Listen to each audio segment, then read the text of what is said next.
Well, good morning and welcome to Harris Lake on the Marsh Farm complex run by Godalming Angling Society.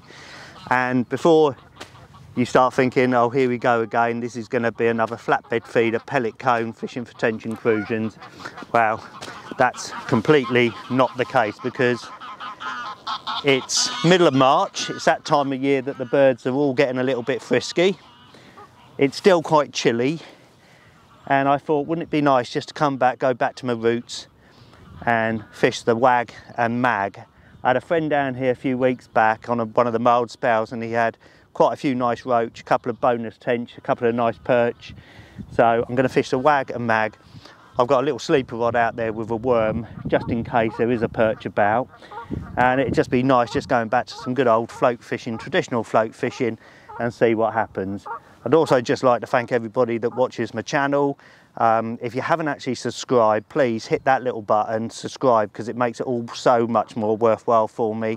It'll keep the videos coming, and it just makes it worth me getting out of bed, getting down the lake and bringing to you a few kind of what I'd like to think as educational videos, just to help you catch a few more fish. So I'm going to start getting some maggots out there, because I'm going to have to work at this swim to get this going. It's going to take a bit of time to actually get a few bites, but I'm really looking forward to just going back and doing a good bit of old float fishing.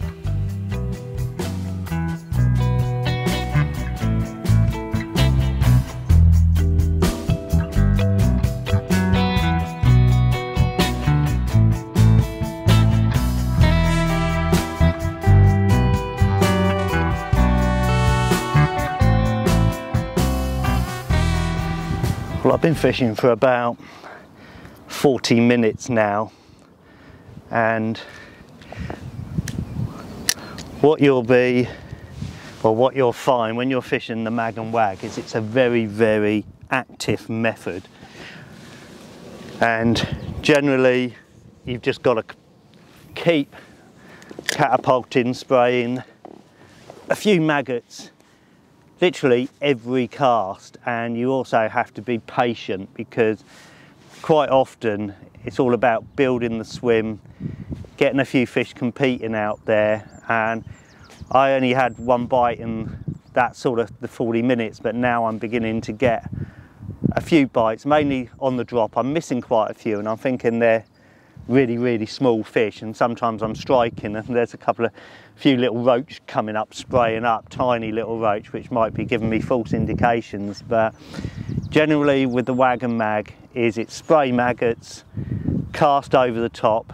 I'm fishing a tiny little dropper, so all the shot is around the float, and then I'm just out letting that maggot on a size 18 just slowly fall through the water, just like mimicking the maggots that I'm actually catapulting out. And I'm beginning to get bites now. I just had a really nice roach, about, I don't know, almost, you know, needed the net for it, but I just swung it about sort of 6-7 ounces. So I'm hoping that maybe the odd bonus tench might turn up, but it's still early in the year. You know, we can catch perch, obviously crucians are in here, but it's a bit early. And I think at this time of year you're going to have to fish into darkness to catch those. But give it a couple of weeks and it'll all be going off. So at the moment I'm just literally, before I cast out, I just wind in, get a little pinch of maggots, not many, into the catapult. That's why you bring 2 catapults. Lost my matrix one that Steve at Apollo gave me the other day, God knows where. So literally spray maggots. Those maggots are now falling through the water. Obviously that last cast I must have had a bite, because I don't have a maggot there. Lightly hook, a single maggot on a size 18.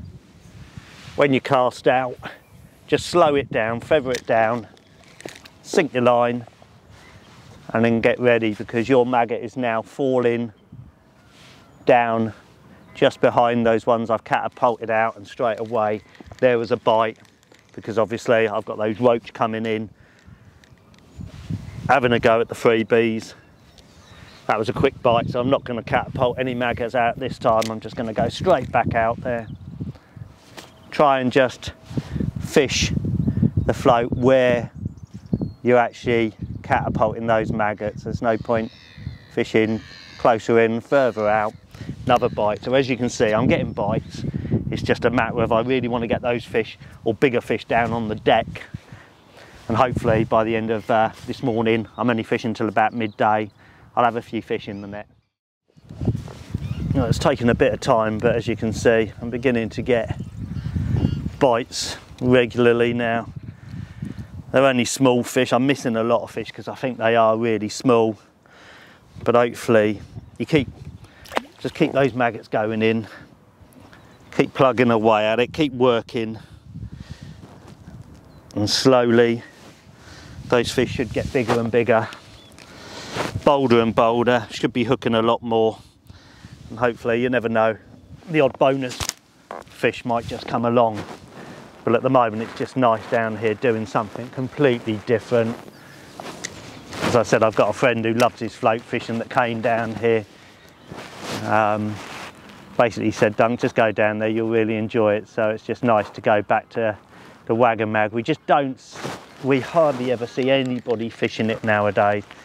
And as you can see, it's active. That bite, maggot gone. So they're beginning to get a little bit bolder. I've just got a single red maggot on an 18. Hooking it in the fin end, which is what I normally do. I don't know why, it's just something that I've done ever since I was grayling fishing. Trying to get it in the same area each time.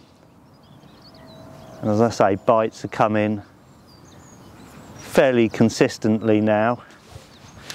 As you can see, there we go again. Just small fish at the moment, but that's all a part of building your swim.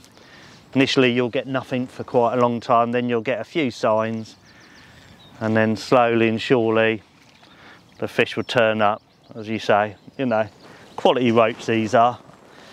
I know this lake has done the odd really big roach, but you know, beautiful fish on the float, really enjoyable, just can't beat this.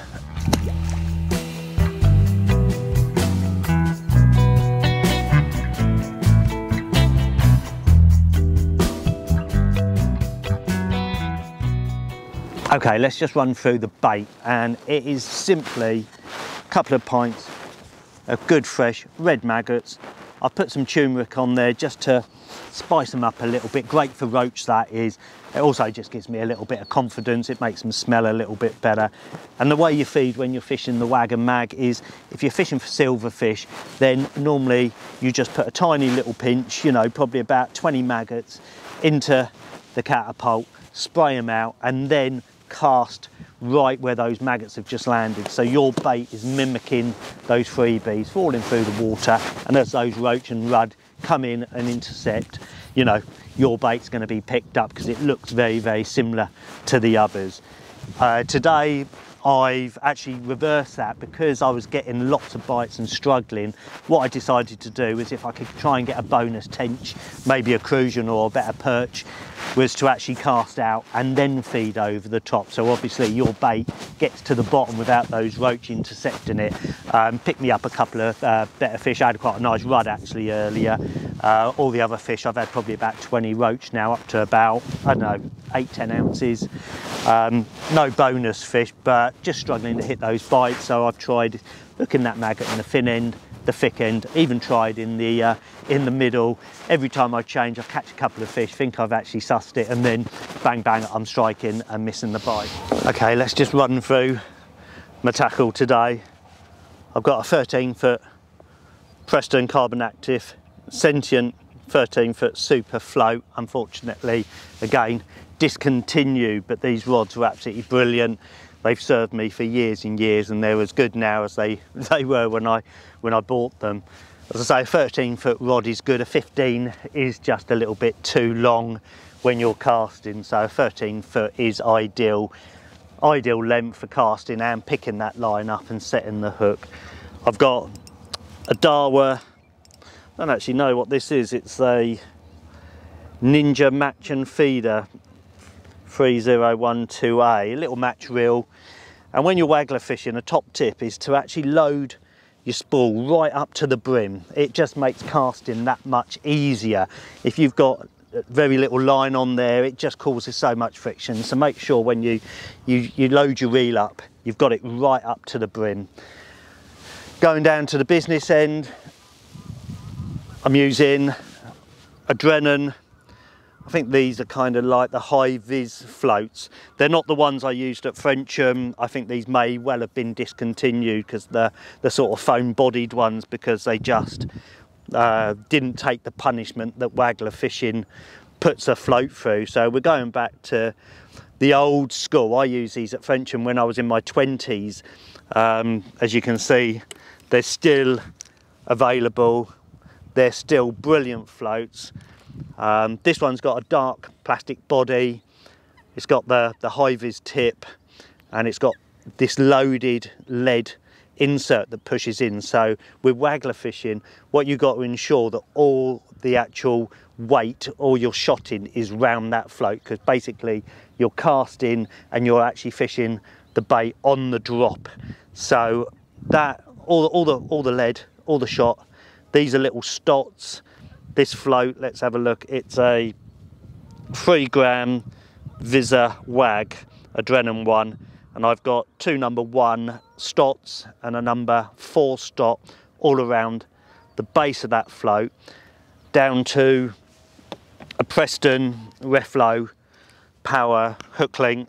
This is 0.9 mil, 2 pound 2 ounces, just tied on 2 little loop to loop from the main line. The main line's 5 pound Preston Black Magic, really low diameter, again makes casting easy. And then I've got down to a size 18 micro barbed Super Specialist hook, a great hook, and I'm just putting a single maggot or double maggot on that. So keep it really simple. All the shot around the base of the float, and then actually down here about 12 inches from the hook. I do play about with that. I move it down, you know, maybe down to 4 inches and up, depending, just playing about, sometimes get you more bites. And I've got a tiny little number 8 dropper. That's it. You might have another one or two, but a little number 8 dropper, and that just breaks that surface tension and gets your maggot and your bait just sinking nice and slowly. So yeah, really simple fishing. I always bring a black marker pen with me, because there are times when you've got a lot kind of like white cloud, and sometimes you just, or a little bit of ripple like we've got today, you just black that tip out. A little top tip, but it can make, you know, just spotting those bites that much easier. So as you can see, nice and simple, lovely way and enjoyable to fish and catch, you know, catch the fish, instead of what we just so often do is just cast out those flatbed feeders and wait for the alarm to sound. Instead of using a big heavy plummet, because, you know, I'm fishing quite a way out there as far as I can cast, catapult those maggots. If you fish a big plummet, you're casting it out, it's making a lot of disturbance. Sometimes it gets stuck in some silt, so it doesn't give you an accurate reading.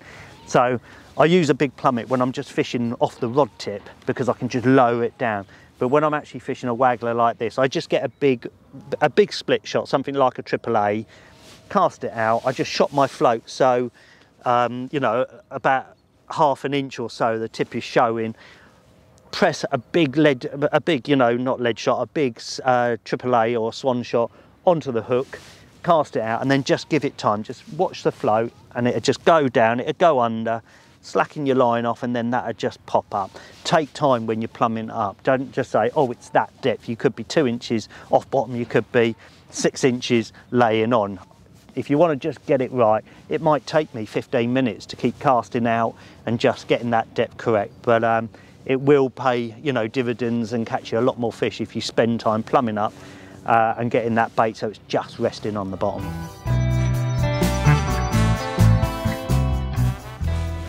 But earlier today I mentioned a phrase about feathering the line down, and I'm sure a few people are going to make comments, what does that actually mean? Well, what that actually means is when you're actually casting, I just put my finger on the actual spool.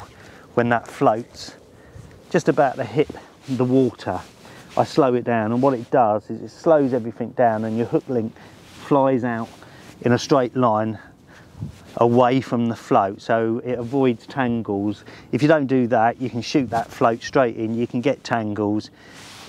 It's not the best sort of presentation, so as you can see, just literally cast out, then I just put my finger on the spool, slow that float down, and it just straightens your hook link straight out the back, and gives you a nice little nice steady drop through your swim and a better presentation. So feathering your line down, if you ever hear that, and co-op anglers do it, we all do it, even when we're casting feeders out, we just slow it down just to straighten the line out. Don't get a big bow in the line, which, you know, causes you problems. It just makes everything so much more easier.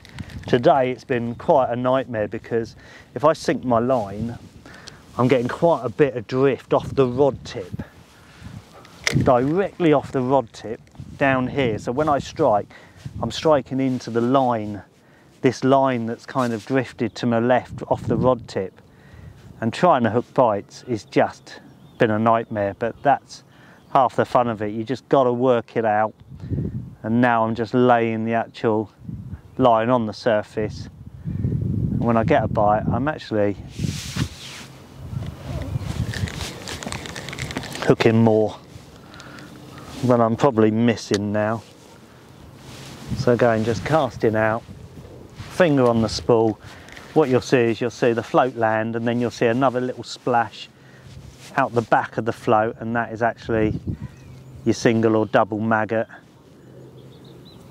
falling and straightening out the back of it. The sun's up now, as you can see. I'm not getting as many bites.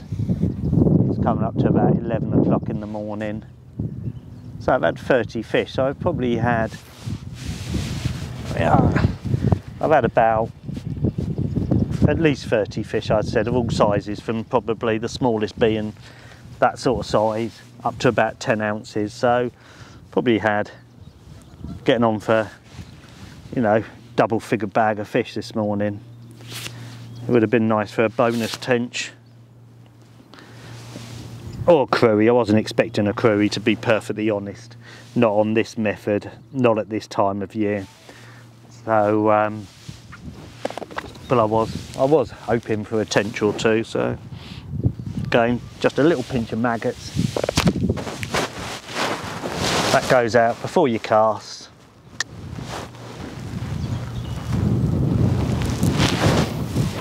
Straighten that out. You can see the bait lamp at the back of the float. Sink your line. Normally I would say sink the line. I just did there just by putting the rod tip in and turning the handle really quick. Some match anglers just put the rod tip in the water and flick it up quickly, but that's not something I've ever been able to do, so, or get the knack of. But sinking the line is normally good, unless if you don't, you're just going to get loads of line drifting to your left and pulling your float to the left and also in towards you. So getting a bit windier now, much brighter. Bites have really slowed up, so I'm probably going to give it another half an hour or so and then call it a day.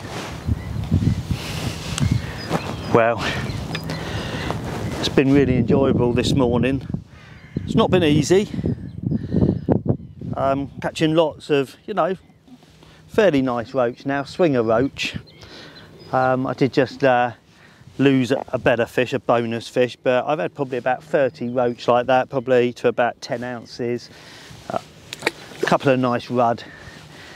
But what I found is once the actual bait gets down on the bottom, I'm getting very few bites. And if I sink my line, which is what I would normally do, because I've got this drift and this ripple coming from right to left, I just can't hit the bites. So what I'm doing now is just spraying maggots, casting out, leaving the line on the surface. When I get a bite, I'm hitting a lot more bites. So You know, it's been a really enjoyable day. A lot more roach in here than I realised, but my mate told me there was, so that's good for the future. I think I'm probably going to come back and do this in a couple of weeks, and because I think the tench are going to be more switched on. Daryl's had a couple next door, but it's been generally slow. I haven't seen any crucians move. The odd better fish moved in the swim, but I think in a couple of weeks' time, these fish are going to be calling up your rods, and a waggler is going to actually catch you a lot more bonus fish, you know, the tench and maybe a few crucians. But thoroughly enjoyable day. Just working the mag and wag like we did when we were, you know, a lot younger, and we tend to forget about how enjoyable fishing the float can actually be.